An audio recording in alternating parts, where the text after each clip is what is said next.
எப்பா எப்பா எப்பா இந்த தோனி இருக்காரு. எப்பா IPL 2026க்கு ட்ரைனிங் ஆரம்பிச்சுட்டாராமாப்பா. கொளுத்தினையா பட்டாச. அவ்வளவுதான். என்னமா இந்த CSK ரசிகர்கள் எல்லாம் கையிலேயே பிடிக்க முடியாதையா? எனக்கு ஒரு டவுட் என்னன்னா, 44 வயசுல இவ்வளோ ஃபிட்டா இவ்வளோ வேகமா ஓடி ரன் எடுத்து டீமுக்காக இவ்வளோ பண்றாரு. அதெல்லாம் எப்படியா? சத்தியமா எனக்கு புரியல.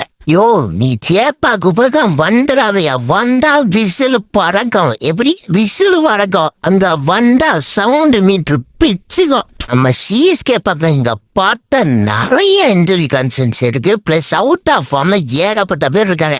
இருந்தாலும் இங்க தலைவன் போதும். இங்க பாரு, ஜார்க்கண்ட் கிரிக்கெட் அசோசியேஷன் ஒரு வீடியோ வெளியிட்டு இருக்காங்க. தலை தோனி இப்படி ஒரு ட்ரைனிங் பண்ணிட்டு இருக்காருன்னு. எப்பா எப்படி இருக்காரு பாருங்க. அந்த லுக்கு, அந்த பேடு, அந்த எல்லோ கலர் பேடு, அவர் பேட்டு சும்மா தெரிக்கிறாருங்க. வயசானாலும் சிங்கம் நாயா எப்படி இருக்காரு பாருங்க. இந்த 2 மாசம் நல்ல ட்ரைனிங் எடுத்து IPLக்கு வந்து தெறிக்க விட்டு எல்லாத்தையும் சந்தோஷப்படுத்தி வெளியே போயிடுவாருன்னா தோணுதுங்க இந்த சீசனு. இந்த 2026ல நிறைய பேர் ரிட்டையர் ஆகிறாங்க. எப்பா, ஆனா நீ ரிட்டையர் ஆனா என்னால தாங்க முடியாதப்பா.